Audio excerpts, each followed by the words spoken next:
नमस्कार दोस्तों, गणित की ऑनलाइन कक्षा में आपका हार्दिक स्वागत और अभिनंदन। आज का हमारा टॉपिक रहेगा त्रिकोणमिति। कक्षा 10 का बहुत ही मोस्ट इम्पॉर्टेंट टॉपिक है त्रिकोणमिति का। आइए सीखते हैं। आप लोग वीडियो को एंड तक देखें बिना स्किप किए, आपको संपूर्ण बेहतर जानकारी मिलेगी। सबसे पहले बात करते हैं त्रिकोणमिति के परिचय के बारे में। त्रिकोणमिति दो शब्दों से मिलकर बना है, त्रिकोण धनमिति। इन दो शब्दों से मिलकर बना है। त्रिकोण का मतलब होता है तीन कोणों वाली आकृति। त्रिकोण का मतलब होता है तीन कोणों वाली आकृति। और मिति का मतलब होता है मापन। तो इसका मतलब हो जाएगा त्रिकोणमिति का तीन कोणों वाली आकृति का मापन। ट्रिगोनोमेट्री शब्द की उत्पत्ति ग्रीक भाषा से हुई। ये ट्रिगोनोमेट्री जो इंग्लिश वर्ड है, ट्रांसलेट त्रिकोणमिति का, इस शब्द की उत्पत्ति ग्रीक भाषा से हुई।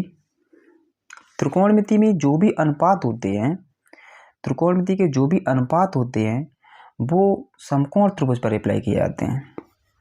जो भी अनुपात होते हैं वो समकोण त्रिभुज पर अप्लाई किए जाते हैं। समकोण त्रिभुज होता है उस पर अप्लाई किए जाते हैं जो भी अनुपात है। इसके सभी अनुपात समकोण त्रिभुज पर अप्लाई होते हैं। समकोण त्रिभुज की चर्चा करते हैं। समकोण त्रिभुज आप सभी लोग जानते होंगे, 9th क्लास में पढ़ा भी होगा आप लोगों ने। अगर हमारा समकोण त्रिभुज ABC है, जिसमें जो बड़ा वाला एंगल है 90 अंश, इसके सामने जो बड़ा इसमें कोण है, बड़े कोण के सामने की भुजा बड़ी होती है, इसीलिए कर्ण सबसे बड़ी भुजा होगी। आधार जहां पर हमारा एंगल और 90 अंश का कोण और एक न्यून कोण जहां पर होते हैं उसे आधार कहते हैं। बाकी जो शेष बचता है उसे लंब कहते हैं, लंब। तो समकोण त्रिभुज पर ये मापन होता है। तो कर्ण सबसे बड़ी भुजा होती है, आधार लंब, ये सबसे बड़ी भुजा है, सबसे बड़ी भुजा।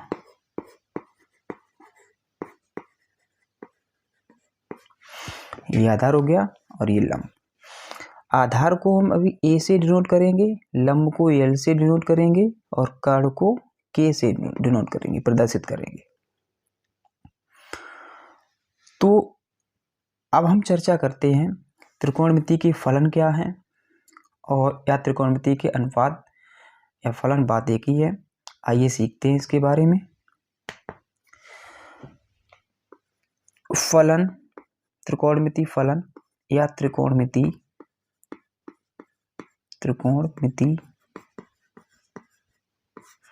अनुपात।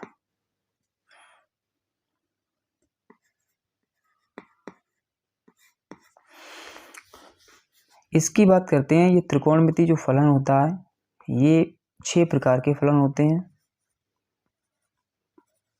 आप लोगों को हम जिस तरीके से लिखेंगे आप लोग उसी क्रम में उसे याद करेंगे। इससे आपको बहुत ही फायदा मिलने वाली है, बहुत ही बेहतरीन ढंग से आपको समझाएंगे। सबसे पहला आपका है साइन, कोसाइन, टेंजेंट, कोसिकेंट। यहाँ पे लिख लो को या सीकेंट, सीकेंट पहले लिख लो, सीकेंट, कोसिकेंट,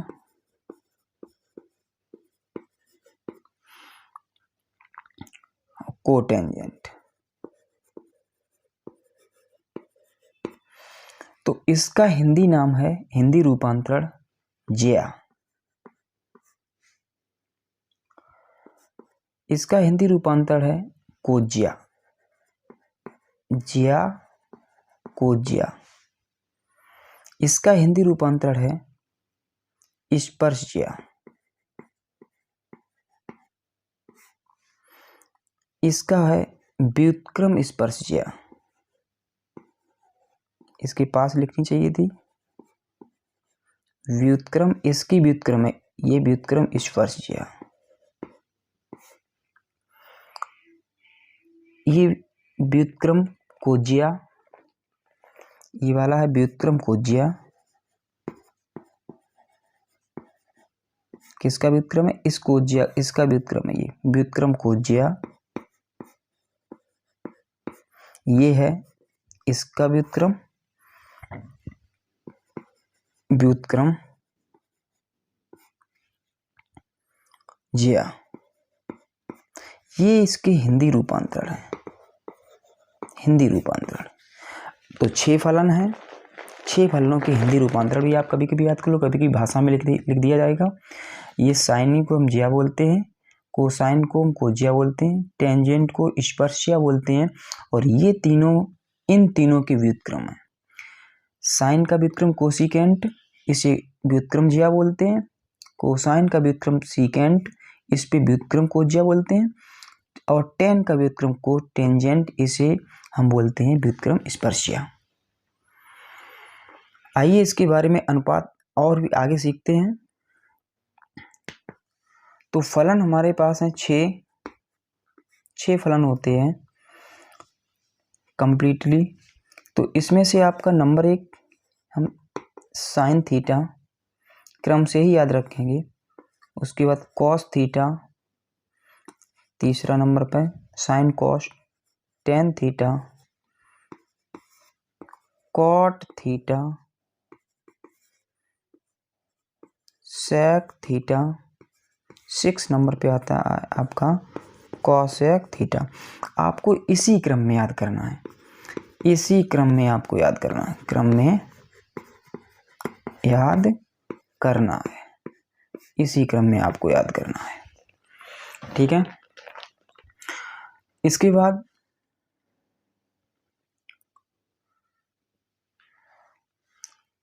हम इसका व्युत्क्रम सीखते हैं। इनवर्स क्या होता है इन सभी का, इनका हम व्युत्क्रम सीखते हैं। इम्पोर्टेंट टॉपिक रहेगा, क्वेश्चन में इसका भी यूज होता है, व्युत्क्रम का यूज क्वेश्चन में भी होता है। आप लोगों से बात करते हैं साइन थीटा से। साइन थीटा, आप लोगों को साइन थीटा का व्युत्क्रम मालूम होना चाहिए। सबसे पहले साइन थीटा का व्युत्क्रम होता है 1 कॉसेक थीटा। व्युत्क्रम होगा इसीलिए इसे 1 में लिखा जाएगा। नेक्स्ट कॉस थीटा का व्युत्क्रम होता है 1 sec theta. And tan theta का व्युत्क्रम होता है 1 कॉट थीटा। अगर आप इसका रिवर्स पढ़ना चाहोगे, अगर हम आपसे कह दें कि भाई कॉसेक थीटा का व्युत्क्रम क्या होगा, फिर तो कॉसेक थीटा का व्युत्क्रम यहाँ पर क्रॉस वाइज मल्टीप्लाई कर लेंगे, साइन यहाँ पे पहुँच जाएगा, कॉसेक यहाँ पे आ जाएगा, तो 1 साइन थीटा हो जाएगा। इसी प्रकार हम इन सभी का भी व्युत्क्रम निकाल सकते हैं। सेक थीटा का व्युत्क्रम 1 कॉस थीटा, कॉट थीटा का व्युत्क्रम 1 टेन थीटा। तो इस तरीके से हम इनके व्युत्क्रम की भी चर्चा कर सकते हैं। आइए सीखते हैं इसका नेक्स्ट पॉइंट। अगर हम व्युत्क्रम की बात करें तो आप लोग ध्यान रखना, साइन थीटा इक्वल टू होता है 1 कॉसेक थीटा। एक बात इस पर क्या ट्रिक, ये भी याद रखना कि आपके जो भी हमने आपको बताया क्रम, sine theta, cos theta, tan theta, ये आपका क्रम है। अगर आपको व्युत्क्रम याद करना हो तो बहुत ही बढ़िया तरीके से याद कर सकते हैं। अगर ये क्रम आपका सही हो तो आप समझ जाना व्युत्क्रम आपका जो भी होगा वो दूर दूर वालों से होता है। तो साइन का सबसे दूर कौन सा है, कॉसेक। कॉस का सबसे दूर कौन सा है, सेक। टेन का सबसे दूर कौन सा है, कॉट। ये आपकी कॉन्सेप्ट है। क्या आप लोग इस क्रम को याद रखेंगे तो इनवर्स व्युत्क्रम कभी नहीं भूल सकते हो, ठीक है। साइन थीटा का व्युत्क्रम 1 कॉसेक थीटा। अगर हम इसका और थोड़ा सॉल्व करते हैं तो आपको मिलता है साइन थीटा गुणे कॉसेक थीटा इक्वल टू 1। ये हमारा एक रूल बन गया। अगर ऐसा आपको रूल दिखाई दे तो आप क्वेश्चन में डायरेक्ट उसकी जगह पे वन कर सकते हो। फॉर एग्जांपल, अगर आप थोड़ा सीखना चाहें, साइन थीटा की वैल्यू कोई भी हो सकती है। थीटा की वैल्यू मान लो सपोज साइन 45 कॉसेक 45, दोनों का मल्टीप्लाई है, थीटा की वैल्यू समान है, दोनों का मल्टीप्लाई, इसका मान 1 हो जाएगा। इसी प्रकार अन्य हम फलन का भी मल्टीप्लाई कर सकते हैं व्युत्क्रम का। अगर हम tan theta equal 1 cot theta लिख सकते हैं, इसका व्युत्क्रम होता है, तो हम इन दोनों का मल्टीप्लाई करेंगे, टेन थीटा गुणे कॉट थीटा भी इक्वल 1 हो जाएगा। यहाँ पे क्रॉस वाइज मल्टीप्लाई करके एक आपका ये नोटेशन बन जाता है, और एक आपका नोटेशन बनता है कॉस के साथ में। तो यहाँ पे लिख देते हैं कॉस थीटा इक्वल टू होता है 1 सेक थीटा। तो यहाँ इसका रिवर्स करेंगे तो cos theta multiply sec theta equal to में 1। अब ये तीनों आपको नोटेशन याद हो गए हैं। अगर कहीं पे व्युत्क्रम पास पास लिखे हों गुणे में और उनका कोण बराबर हो तो उसका मान 1 होता है। ठीक है, जैसे अगर हमारा साइन थीटा लिखा हुआ है, गुणे में कॉसेक थीटा लिखा हुआ है, दोनों व्युत्क्रम होते हैं तो इसका मान 1 होगा। कहीं पे अगर टेन थीटा लिखा हो, उसका व्युत्क्रम कॉट थीटा भी लिखा हो, इसका मान 1 होता है। कहीं पे कॉस थीटा लिखा हो और उसका व्युत्क्रम सेक थीटा लिखा हो तो उसका मान 1 होता है।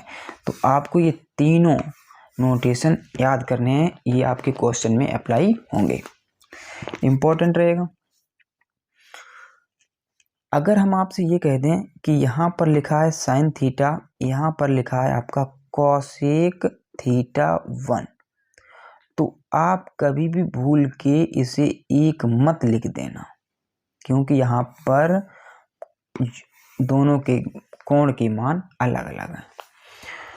हमेशा ये इक्वल होना चाहिए। ये कोण जब इक्वल होगा, कोण जब बराबर होगा, तभी इसका मान 1 होगा मल्टीप्लाई में। ठीक है, तो इस तरीके से आप लोग सीख चुके हैं कि सभी फलनों का त्रिकोण में सभी फलनों का व्युत्क्रम क्या होता है और उसके दोनों व्युत्क्रमों के मल्टीप्लाई 1 के इक्वल होता है। ठीक है, आगे का जो भी नेक्स्ट टॉपिक होगा मैं नेक्स्ट वीडियो में अपलोड करूँगा।